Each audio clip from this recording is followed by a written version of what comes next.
Hello மக்களே! இந்த வாரம் நெட்ஃப்ளிக்ஸில் நான் உங்களுக்கு கொண்டு வந்திருக்க வெப் சீரிஸ் தான் கெசன்ட்ரா. கெசன்ட்ரா அப்படிங்கிற வெப் சீரிஸ் ஒரு ஜெர்மன் மொழியில் உருவாக்கப்பட்ட ஒரு வெப் சீரிஸ். ஆனால் இங்கிலீஷ் வெர்ஷன் உங்களுக்கு நெட்ஃப்ளிக்ஸில் அவைலபிளாக இருக்குது.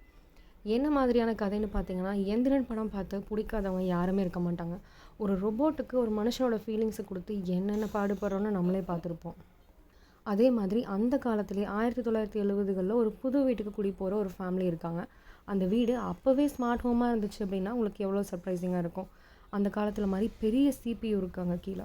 ஸோ இதெல்லாம் ஆன் பண்ணும்போது அந்த வீடு ஒரு ஸ்மார்ட் ஹோம்னு அவங்களுக்கு தெரிய வருது. எல்லா ரூம்லேயுமே டிவி பொருத்தப்பட்டிருக்கு. அந்த டிவியில் அவங்களுக்கு கெசன்ட்ரா அப்படிங்கிற ஒரு ரோபோட்டோட ஆக்சஸ் கிடைக்கிது.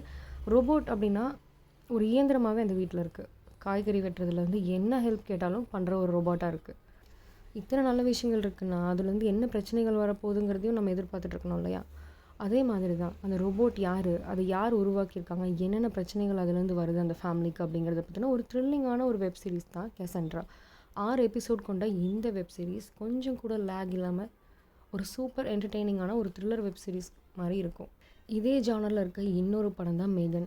மேகன் போன வருஷம் வந்து ஒரு மிரட்டலான ஒரு ரொபாட்டிக் கதை. ஒரு ரொபோட் படத்தை பார்த்து பேய் படம்னு நினச்சி நீங்கள் மிரண்டிருக்கீங்களா? அந்தளவுக்கு ஒரு த்ரில்லிங்கான ஒரு கதை தான் மேகன். ஏன்னா அந்த உருவம் கூட அப்படி தான் இருக்கும், பயமுறுத்துகிற மாதிரி.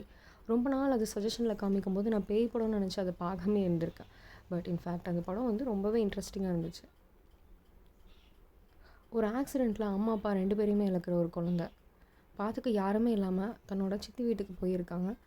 அவங்க ஒரு ரொபோட் இண்டஸ்ட்ரியில் வேலை செய்கிறவங்க. அந்த குழந்தைய பார்த்துக்க நேரம் இல்லாமல் அவங்க டெவலப் பண்ணிகிட்ருக்க ஒரு ரொபோட்டை வந்து வீட்டில் வச்சுருக்காங்க. அது எப்படி வந்து இந்த பொண்ணு கூட ஃப்ரெண்ட் ஆகுது, யார் கூடயுமே பேசாத இந்த பொண்ணு அந்த ரோபோட் கூட எப்படி பழகி ஃப்ரெண்ட் ஆகுது, அந்த ரோபோட் வந்து கொஞ்சம் கொஞ்சமாக இந்த பொண்ணை சுற்றி இருக்க யார் யாரெல்லாம் அந்த பொண்ணு கெட்டது பண்ணுறாங்களோ அவங்க எல்லாத்தையும் எப்படி அந்த ரோபோட் தடுக்குது, என்னென்ன பண்ணுது, ஒரு ரோபோட்னால மனுஷங்களோட வாழ்க்கைக்கு எவ்வளோ ஒரு பாதிப்பு அப்படிங்கிறத ஒரு குழந்தை மூலமாக நம்மளுக்கு தெரிவிக்கிற ஒரு படம் தான் மேகன். ஒரு பேய் படம் பார்த்து பயப்படுறீங்களோ இல்லையோ, கடைசியில் இந்த ரோபோட் நம்மளை என்ன பண்ண போகுதோ அடுத்தது அப்படிங்கிற மாதிரி ஒரு பயத்தை உருவாக்குற ஒரு படமும் வெப் சீரிஸும் தான் மேகனும் கெசன்ட்ராவும். கண்டிப்பாக இதை என்ஜாய் பண்ணுவீங்கன்னு நான் நினைக்கிறேன். இதே மாதிரி ஒரு நல்ல வெப் சீரிஸ் படங்களோட சஜஷனோட நான் உங்களை மீண்டும் சந்திக்கிறேன். அதுவரை இது உங்கள் மாயா ஷைனிங் ஆஃப்.